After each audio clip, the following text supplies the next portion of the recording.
maybe from watching movies or from Instagram, I was walking around with this assumption and expectation that a relationship should be perfect. Oh, chick flicks, Hallmark, we all think about it. I'm glad you as a guy said that too.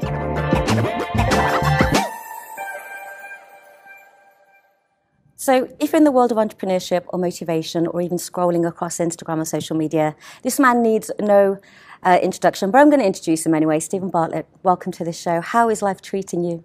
Wonderful. It's wonderful being here. The weather's nice, people are nice, everything's been very smooth and, you know, welcoming. So yeah, it's good to be here. Do you know what? I know a lot of people start their interviews going, oh, you're 23 and you became a millionaire. That really doesn't bother me right now. I'm going to come back to that later. What I really appreciate about you, because this interview, I just found out about this interview a few hours ago or yesterday, and they said to me, do you want to interview Steve Bartlett? I went, okay. And when I've looked at your videos, and I thought, some of the words that you've said at such a young age, you seem to have your head on your shoulders, and I feel like you've evolved in many ways, a role model to many young people and to adults. You kind of went, yeah. No, I do. I think through your journey, I think you've learned quickly at an earlier age where you're sharing a lot of wisdom to people in their 30s or 40s don't know. Have you always been a pretty open book? Because you talk about everything from relationships to your failures to your successes. Or have you evolved into becoming quite transparent to share it with the whole world? Has it taken a lot of self-reflection?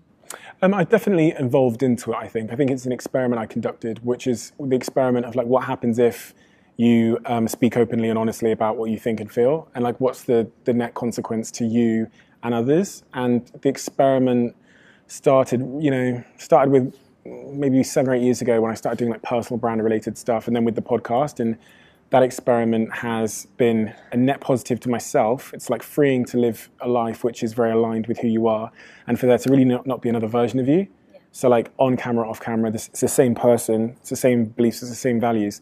That is liberating, that is a free way to live. It's good for the mind, good for the body, good for the soul. And then for others, it's also really, there's a net benefit to it, because it turns out that that's what people can resonate with, which is just being honest about stuff, like honest about how you feel, your emotions, your struggles, your insecurities, your inadequacies, and all those things. It takes courage, though, to do that. I think it depends on your risk assessment of the situation, because it's probably more courageous to do the opposite. If you look at all the stats and the science, to fake your life results in psychological and material misalignment, which causes a ton of psychological issues, and depression rates go up, suicide rates go up. I mean, if you think about people that are living misaligned with their own sexuality, depression and suicide is significantly higher. And then if I reflect on the podcast guests I've had that end up pursuing a career path because maybe they were good at something and they got promoted and promoted and promoted, or their parents wanted them to be that thing, those are the ones that end up having panic attacks on the motorway and crashing out of that career. So I actually think the courageous thing to do, the biggest risk in fact, is to live misaligned, and the science supports that. Wow. I do like the fact that you ask the hard-hitting questions. You don't, they're not fluffy, superficial questions on your podcast. And when I do an interview with somebody, I like to have a meaningful exchange. I like to walk away thinking, did this person teach me anything today? Was I entertained? Did we have a meaningful conversation? And will the audience be interested? Has there been a guest where they've taught you something that you'll never forget on your podcast? Oh gosh, so many of them. And that's really why I love doing it, because I come into those conversations with my own biases and my own assumptions. Yeah. And almost every time those assumptions are incorrect. So I'll be doing my research upstairs, because the podcast is filmed in my house. I'll be doing the research upstairs and I'll be looking at the story and etc. I'll be thinking, we're going to talk about this thing and it's going to be whatever. And then I go downstairs and the amount of times where I just have my mind blown, or I learn something new about the world, or they surprise me for the other reason, which is I thought they were going to be this incredible rock star and they were the opposite. That's why I love to do it, because it's just, it's the surprise of these individuals. You must get a buzz when you walk away thinking that was such a good interview. Does it give you that high? It does, yeah, because I know that, I feel like I'm one with the audience, and I know how the audience are going to respond. If I felt a certain way about it, the audience are going to feel a certain way about it, and it's almost nearly always correct. So like the Mo Gaudat conversation, at the start of the conversation, I actually say, this is my favorite podcast of all time. It then goes on to be the most shared podcast in Europe in 2022. I heard that. And that feels like, even though he's not the most, English is maybe his third language, I knew the value underneath it was life-changing. And it's the same with Gab Mate, who, again, English is his maybe third or fourth language, sometimes quite hard to hear the words he's saying, but it changed my life. And so to see it's done millions and millions of downloads this month, again, is just sort of life-affirming that the value in the conversation are really the most important thing. I love the fact as a guy that you really talk about relationships very openly. A lot of people don't.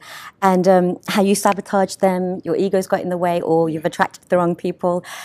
But the one thing you said that really stood out for me, I like this, and it was about your girlfriend Mel, and I think you were going to break up or something, and you said, is this relationship worth it rather than is this relationship perfect? You had to ask yourself that.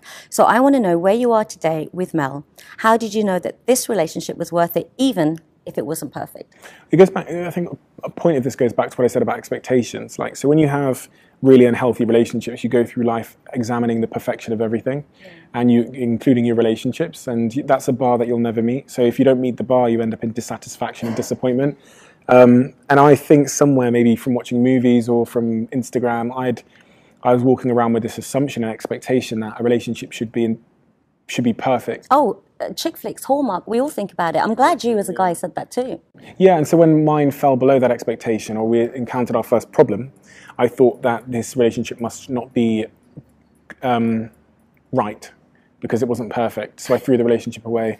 Where are we today? I think we're as close to perfect as we'll probably ever get. I know you're very happy in love. Yeah. I like that. What would you say to a lot of men when it comes to trying to balance a healthy work life, a healthy relationship, taming that ego while striving for success and recognition too?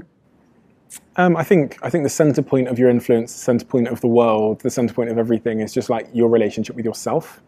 And this is really the case for everybody. You know, so many people walk through life angry and disappointed that they haven't got the outcome, that life hasn't given them the outcomes they want, whether it's romantically or professionally or whatever else. I just can't relate. I have such a high level of personal responsibility that I'm empowered to the point that I believe my outcomes in my relationship with my girlfriend are really a reflection of me, my relationship with myself, and my relationship with myself. So that's the most empowering way to live, because it means that I can change my outcomes, I can improve my relationships, I can get better results professionally by first working on the controllable, which is working on myself, taking myself to the gym, checking my ego, doing the work on myself, introspection, writing in my diary, understanding myself, reflecting, striving to be better. And then if I do all of that work on myself, it turns out the world outside of me changes and becomes much better. But you know, a lot of people don't want to work on themselves. That's the problem. It's hard work working on yourself. It is, but I think it also starts with an awareness that, of personal responsibility. People don't like the topic of personal responsibility. In fact, Mo Gaudat said to me that when he writes his books, he kind of opens them up to 500 of his fans and creates this Google link where they can all read the book ahead of time. And he says about 8 to 10% of people will quit the document in the chapter of personal responsibility. People don't like the idea of it. They want to be able to blame an external factor for the circumstances of their life. And sometimes, external factors do play a role.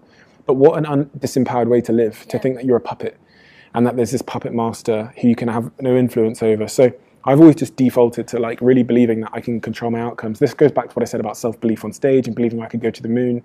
I think I'm in control, and I think that's a better way to live. And so that's what I'd say to men and really all people that are trying to strike the balance right in their lives, is just keep doing the work on yourself. Go to the gym, take care of your mind, drink and eat healthy, love more, invest in your relationships, etc., etc. You've been criticised for criticising social media, and everything you've criticised about it, I've applauded you, because I criticise it a lot. I see the good in it. I see it when you put content which has value on it and meaning. But it was really interesting. I read a book, you might have heard of it, called Stolen Focus by Johann Hari. And he says that social media has created a very narcissistic society.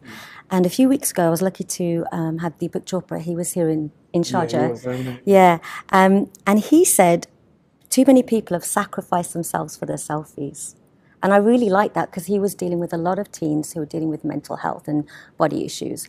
And I've come across teens here who compare the therapist they go to, the anxiety tablets they have. These are conversations I never had growing up. What kind of impact do you feel social media plays? Because I know it's something that you feel strongly about, even though we both use the platform. I criticize social media in the same way that I could criticize pizza.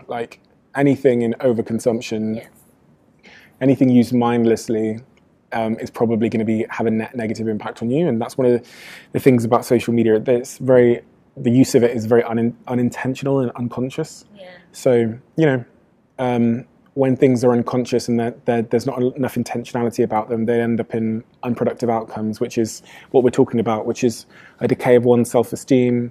It is a loss of real-world connection. And then there's all the other like more nefarious things like scamming and other things which are probably a little bit too... Do you monitor yourself or do you detox from social media? I just don't really follow anybody. It says I follow 1,000 people, I think I probably have 950 of them muted. So if I open up the app now, I can only actually stay on the app for 30 seconds because I've got 10 friends that I can see. So I open it, there's 10 people, and I close it. I'm the same. I follow probably about 70. My friend gave me this tip. She goes, post and ghost. I said, what's that? She goes, post what you need to, but then get out. You don't need to see other people's lives and waste your energy. And I'm also not posting anything relating to my self-esteem. So like, I'm posting ideas, thoughts, quotes, and videos. You're not posting yourself by a pool. Never post a selfie, never post a pool. No one knows where I am. Nobody knows I'm even here now. Nobody knows what I do for holiday. They will know you're here when I post. Yeah, they will do, yeah. But that's the only way that people know. They don't know what I buy, which means that when I buy things, there's no part of me that's buying it because I think people are going to see it. Yeah. So your life changes. You're like... Do you think these kind of people are just quite self-obsessed or insecure, or is it just... No, it's all of us. We're all insecure. We're all playing different status games. You're playing a status game, I'm playing one. Yeah. My status game is slightly different now because if I wear Louis Vuitton, it actually probably sends me down in status. Whereas billionaires, the logos get smaller, the yacht gets bigger. If you go to a council estate where people don't have much money, the logo gets bigger. It's just different types of games. We're all playing games. I used to think that I'd like broken free of insecurities and signaling. Of course not. Status is like fundamental to... What's your biggest insecurity right now then? If you had one today? It's probably still just trying to prove myself, I think. Probably still trying to prove to people that, like the kid in me, probably still just trying to prove that I'm the best. Because you used to say that shame and insecurity was your biggest motivators. Have you let go of that? And probably not. Oh, interesting. I don't know. Like I think sometimes if you'd ask me, I'd probably say yes. But if I'm trying to look at myself objectively, probably not. I probably still like to be number one. I still like to show off. I still like to win. To a lesser extent, it's less like making the decision, but it's still there. So I asked Gary Vee once, I said, you've made your money. When is enough? Why don't you just go home and spend time with your kids? And it's like, I think he was on this endless search for trying to always be better, make more. Doesn't that ever stop? Or is there something that you're trying to fill a void, trying to chase this all the time? No, because there's a difference chasing a passion and chasing something to fill your insecurity. No, but humans need to chase. They need to struggle forward towards things. That's why your ancestors had you, and that's why they built these big buildings and the roads and the bridges, because somewhere in their genetic code they have this little message that says you're going to struggle forward. And it's less so about like where you're struggling forward to, but it's more so that you are struggling forward, and that chaos is our stability as humans. So being in chaos, having uncompleted goals, things to strive for, something to struggle over, is what makes you feel stable. Yeah. So I'm going to end with a question that most people start off with you, is that, 23, you became a millionaire and you admitted that it didn't make you happy. Yeah. And I think more equally today, to be a 23-year-old, being mentally, physically, spiritually, emotionally happy and content is equally as important. And people look to you to say, I want to be like this. Steven Bartlett today, what makes you happy? What does it look like to you, happiness? So I talked about a few of the things on stage about consistency in my health and then balance in my life. But then I think from a foundational perspective, you're trying to find this balance of like a sense of progress, which is key to all humans and like our psychology, a sense of progress in your life towards goals that you consider to be meaningful, that are sufficiently challenging, not too easy, surrounded by a supportive community of people you love, and with a high degree of personal autonomy and freedom. If you have all of those things, people in work, in their lives, tend to be stable. And that's really what happiness is. It's that mental stability of, and safety. I feel like just being next to you, I feel like you're a constant thinker. I don't know why, but I feel like there's always something going on in your head. Is there? Not really. My head is so calm. People really don't understand people think, I don't know what they think of my head, but my head is so calm. It's so calm and it's so clear and it's so peaceful. But I do a lot of conversations like this. I've had a lot of repetitions of like answering questions and stuff. So it seems like I don't read books. So it seems like I know what I'm talking about. But you've got a new book, you're writing one, In the Jungle for New Year's. Yeah. So what does the jungle do for you? Peace, quiet, tranquility? Takes me back to being human. You know, that's the most human place I think in the world. So yeah, it makes me feel human and clear-minded, which is what I need to be, which is conducive with writing good books. Okay, well, it was an absolute pleasure to meet you. Thank you for saying yes to this interview and giving me 15 minutes of your time. Appreciate you. Thank you so much. See you soon.